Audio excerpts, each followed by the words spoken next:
Hello friends, welcome back to violent channel. இன்றைக்கி நம்ம சேனலில் ரொம்ப முக்கியமான வீடியோ தான் பார்க்க வரும்.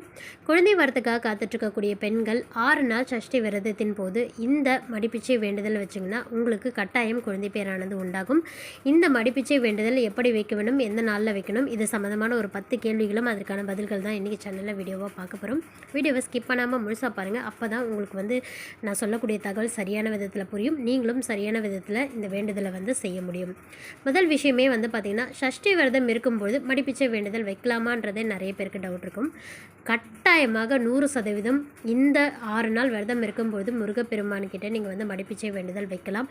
இதுதான் ரொம்ப சரியான நேரமும் கூட. நீங்கள் இந்த வேண்டுதலை நீங்கள் முருகர்கிட்ட வைக்கிறதுக்கு மனசார நீங்கள் முருகர்கிட்ட வேண்டிங்கன்னா முருகரோட அருளால் கண்டிப்பாக உங்களுக்கு பிள்ளை பாக்கியம் நிச்சயமாக உண்டாகும்.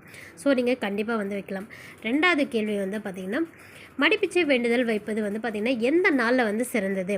இந்த 6 நாள் இருக்கிறோம். 22லேருந்து சஷ்டி தொடங்குது, 22லேருந்து 27 வரைக்கும் இருக்கின்றது. இந்த நாளில் எந்த பர்டிகுலர் டேஸில் நாங்கள் மடிப்பிச்சை வேண்டுதல் வைக்கலான்னு கேட்டிங்கன்னா, விரதத்தினோட 4ஆம் நாளும் 6ஆம் நாளும் ரொம்ப சிறந்தது.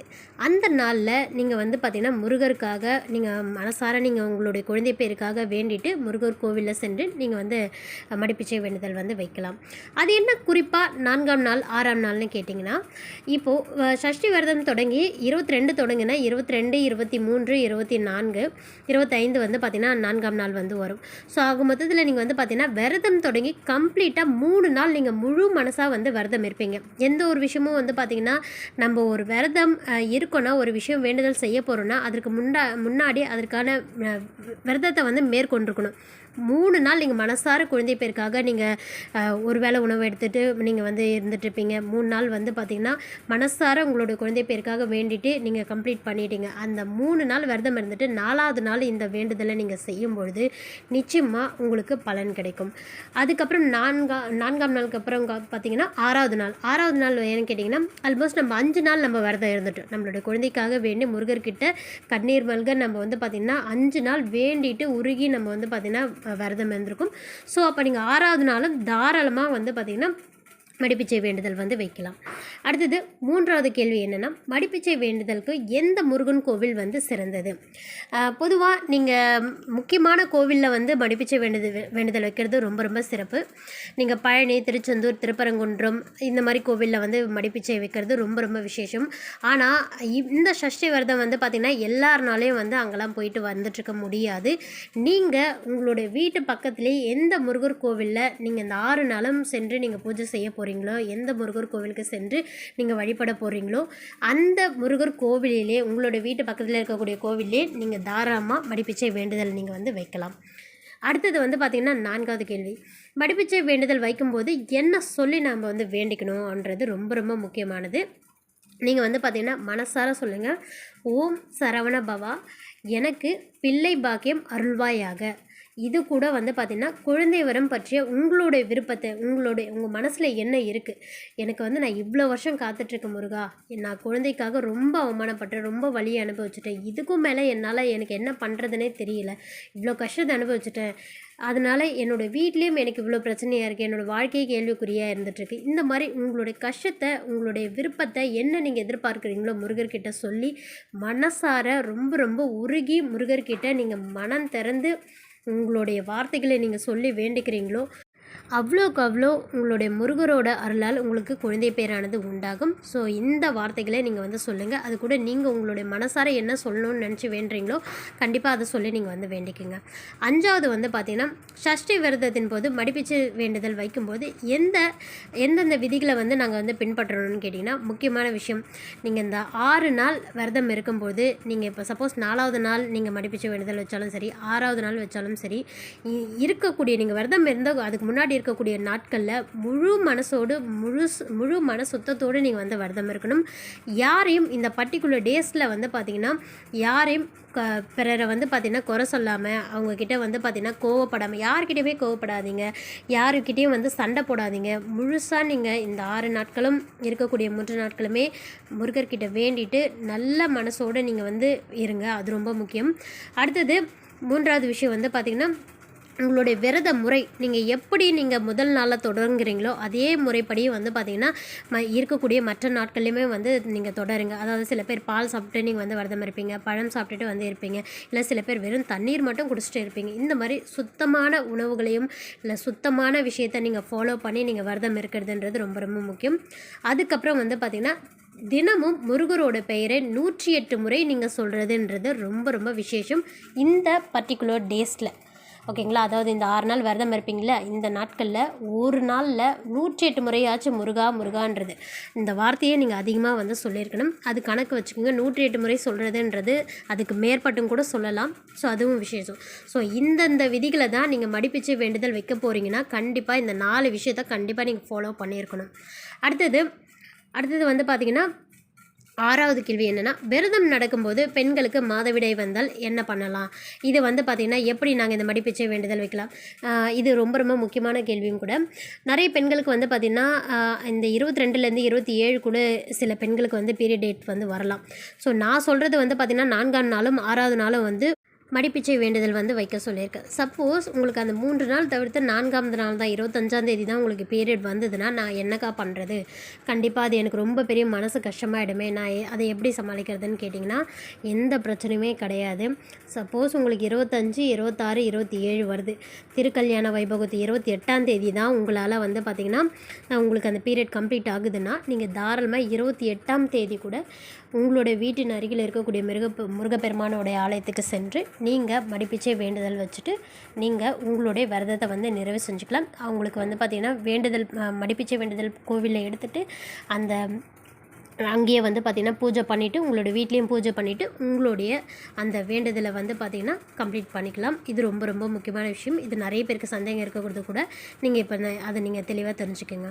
அடுத்தது வந்து பார்த்திங்கன்னா மடிப்பிச்சை வேண்டுதல் வைக்கும்போது எந்த பொருளை வந்து முருகருக்கு வந்து சமர்ப்பிக்கலாம், அதாவது முருகருக்கு என்னென்ன விஷயங்கள் நம்ம வந்து வைக்கலாம் அப்படின்னு கேட்டிங்கன்னா உங்களோட வீட்லேயும் சரி இல்லை கோவில்லையும் சரி நீங்கள் என்ன பண்ணுங்கள், மஞ்சள், வெறும் மஞ்சள் இருக்குது இல்லைங்களா, கிழங்கு மஞ்சள் தூள் வந்து இல்லை மஞ்சள் கிழங்கோ நீங்கள் வந்து வாங்கிட்டு போயிட்டு முருகருக்கு கொடுக்கலாம்.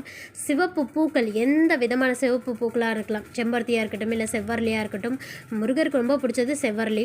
ஸோ அதனால் இந்த 2 பூக்களில் சிவப்பு பூ எதுவாக இருந்தாலும் நீங்கள் முருகருக்கு வந்து காணிக்கையாக செலுத்தலாம். பால் நீங்கள் நைவேத்தியமாக வைங்க. அதுக்கப்புறம் வந்து பார்த்திங்கன்னா அன்றைய தினத்தில் அதாவது இந்த 6 நாளுமே வந்து கந்த சஷ்டி காவியம் வாசிப்பதுன்றது, கந்த சஷ்டி நீங்கள் படிக்கிறதுன்றது ரொம்ப ரொம்ப சிறப்பு. இதுதான் நீங்கள் மற்றதெல்லாம் விட முருகருக்கு ரொம்ப ரொம்ப பிடிச்சதே வந்து பார்த்திங்கன்னா யாரெல்லாம் கந்த சஷ்டி கவசம்ன்றது இந்த 6 நாள் படிக்கிறாங்களோ அது ரொம்ப ரொம்ப நல்லது. அதுதான் முருகருக்கு மிகவும் பிடிச்சதும் கூட. இதை தவிர்த்து நீங்கள் என்னென்ன விஷயம் முருகருக்கு நீங்கள் வைக்கலான்னு கேட்டிங்கன்னா நிறைய பேர் வந்து குழந்தைகள் விளையாடுற பொருட்களை, விளையாட்டு பொருட்களை வந்து வாங்கி அன்றைய நாளில் உங்களோட வீட்டு பூஜை அறையிலையோ இல்லை வந்து பார்த்திங்கன்னா கோவில்லையே கொண்டு போயிட்டு நீங்கள் கூட வைக்கலாம். அது ரொம்ப ரொம்ப சிறப்பும் கூட. ஸோ இதை நீங்கள் வந்து கண்டிப்பாக நீங்கள் செய்யுங்க. குழந்தைங்களோட விளையாட்டு பொருள் ஏதாவது சின்ன ஒரு மஞ்சள் பந்தாக கூட இருக்கட்டுங்களே, மஞ்சள் கலர் பால், அதை கூட நீங்கள் வாங்கிட்டு போயிட்டு கோவிலில் நீங்கள் வந்து முருகப்பெருமானுடைய காலடியில் வந்து நீங்கள் சமர்ப்பிங்க. இதில் எல்லாமே வந்து பார்த்திங்கன்னா முருகருக்கு நீங்கள் வைக்கக்கூடிய பொருட்கள் தான்.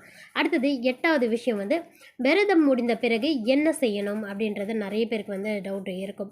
நீங்கள் வந்து இந்த 6 நாளும் நீங்கள் விரதம் இருந்துட்டீங்க, இந்த மடிப்பிச்சை விஷயம் எல்லாத்தையுமே முடிச்சிட்டிங்க அப்படின்னும் போது அதுக்கு அடுத்த நாள் 28ஆம் தேதி வந்து பார்த்திங்கன்னா நீங்கள் திருக்கல்யாண வைபவம் கூட பார்த்துட்டீங்க அப்படின்னும்போது உங்களால் முடிஞ்சது, ஓகேங்களா, நீங்கள் ஏதாச்சும் ஏழை பெண்களுக்கு வந்து ஏதாவது ஒரு 6 பெண்களுக்கு நீங்கள் உங்களால் முடிஞ்ச ஏதாவது ஒரு பொருளை வந்து வாங்கி கொடுக்கலாம். நான் வந்து இதுதான் அதுதான் சொல்லிட்டு சொல்ல, உங்களுடைய சக்திக்கு மீறி எந்த பொருளும் நீங்கள் வாங்கி கொடுக்கணும்னு நினைக்கிறீங்களோ அதை நீங்கள் வந்து வாங்கி கொடுங்க. அதுவே ரொம்ப ரொம்ப சிறப்பு. இல்லை 6 பெண்களுக்கு இல்லாட்டியும் கூட 6 குழந்தைகளுக்கு உங்களால் முடிஞ்சது ஏதாவது ஒரு விளையாட்டு திங்ஸோ எதனா ஒரு பொருளை நீங்கள் வாங்கி கொடுங்களேன். அதுவே உங்களுடைய விரதம் நீங்கள் கம்ப்ளீட்டாக முடித்ததுக்கான ஒரு மிகப்பெரிய பலனை வந்து தரும். அடுத்தது 9வது கேள்வி, முருகன் அருளால் உண்மையிலே குழந்தை பாக்கியம் கிடைக்குமா இந்த மடிப்பிச்சை வேண்டுதல் நான் செஞ்சா அப்படின்றது நிறைய பேருக்கு ஒரு சந்தேகமாக இருக்கும். ஏன்னா நான் ஒவ்வொரு வருஷமும் நான் கஷ்டப்பட்டு விரதம் இருக்கேங்க்கா, ஆனால் எனக்கு பலன் தாங்க கிடைக்க மாட்டேங்குது, நான் அழுவுறேங்க்கா, என்னால் ஒன்றுமே பண்ண முடியல அப்படின்றவங்க நீங்கள் கட்டாயமாக நீங்கள் இந்த வருடம் வரக்கூடிய சஷ்டி விரதத்தில் வந்து இந்த மடிப்பிச்சை வேண்டுதலை பண்ணிவிட்டு நீங்கள் விரதத்தை மேற்கொண்டு உங்களுடைய குழந்தை பேருக்காக வேண்டுங்க. நிச்சயமாக உங்களுக்கு முருகப்பெருமானோட அருளால் வந்து கிடைக்கும். இதை ஏன் பர்ட்டிகுலராக நான் சொல்கிறேன்னு கேட்டிங்கன்னா, இதுக்கு உதாரணம் என்னையே கூட நான் வந்து சொல்லிக்கலாம். ஏன்னா ஆல்மோஸ்ட் எனக்கும் கூட ஒரு 8 வருஷம் வந்து குழந்தை இல்லை. 8 வருஷம் வந்து குழந்தை இல்லாமல் நானும் சஷ்டி விரதம் இருந்து தான் எனக்கு வந்து இப்போது ட்வின்ஸ் வந்து இருக்காங்க, 2 பெண் குழந்தைங்க முருகரோட அருளால். ஸோ அதனால் இதை விட பெரிய உதாரணம் நான் எதுவுமே சொல்ல முடியாது. ஏன்னா அந்த 7 வருஷம் வரைக்கும் நான் சஷ்டி விரதமே இல்லை. 8வது வருஷம் தான் இருந்தேன். அது இருந்து எனக்கு உடனே ஒரு 2 மாதத்துலேயே வந்து பார்த்திங்கன்னா நான் கன்சீவ் ஆகிட்டேன். இது ரொம்ப பெரிய மிராக்கிளும் கூட. ஸோ கண்டிப்பாக நீங்களும் வந்து இதுக்கு உண்மையான சாட்சியாக நான் இருக்கேன். ஸோ அதனால் நீங்கள் கண்டிப்பாக அதை நீங்கள் வந்து முருகர்கிட்ட நீங்கள் வந்து வேண்டிக்கிங்க. கண்டிப்பாக உங்களுடைய குழந்தை பேரானது கிடைக்கும். 10வது விஷயம் வந்து பார்த்திங்கன்னா, வேண்டுதல் நிறைவேறின பிறகு, நான் என்னுடைய வடிப்பிச்சை வேண்டுதல் நான் செஞ்சிட்ட பிறகு, நானும் வந்து கன்சீவ் ஆகிட்ட பிறகு நான் என்ன பண்ணணும் அப்படின்னு நீங்கள் கேட்டிங்கன்னா, இல்லை வந்து நான் வேண்டுதலை முடிச்சிட்ட பிறகு நான் எப்படி விஷயங்கள் வந்து செய்யணும்னு கேட்டிங்கன்னா, முருகர்கிட்ட ஒரு விஷயத்த சொல்லுங்கள். முருகா, எனக்கு குழந்தை பாக்கியம் கிடைச்ச பிறகு என்னுடைய குழந்தைக்கு உங்களுடைய பெயரை, பெண் குழந்தையாக இருந்தாலும் சரி, ஆண் குழந்தையாக இருந்தாலும் சரி, முருகர் சார்ந்த பெயரையே வந்து வைக்கிறதாக நீங்கள் மனசார வந்து வேண்டிக்கிங்க. இது உங்களுக்கு இன்னும் வந்து இரட்டிப்பு பலனை வந்து பெற்றுத்தரும். சரிங்கக்கா, இவ்வளோ சொல்லிட்டீங்க, அந்த மடிப்பிச்சை வேண்டுதல் எப்படி பண்ணணும் நீங்கள் சொல்லவே இல்லையே அப்படின்னு சொல்லிட்டு நிறைய பேர் யோசிப்பீங்க. நீங்கள் 4ஆம் நாள் இல்லை 5ஆம் நாள் என்ன பண்ணுங்க, முதல்ல எழுந்து வீட்டில் பூஜை பண்ணிவிடுவீங்க. பூஜை பண்ணும்போது வீட்டில் வந்து கற்பூரம் ஏற்றிடுங்க.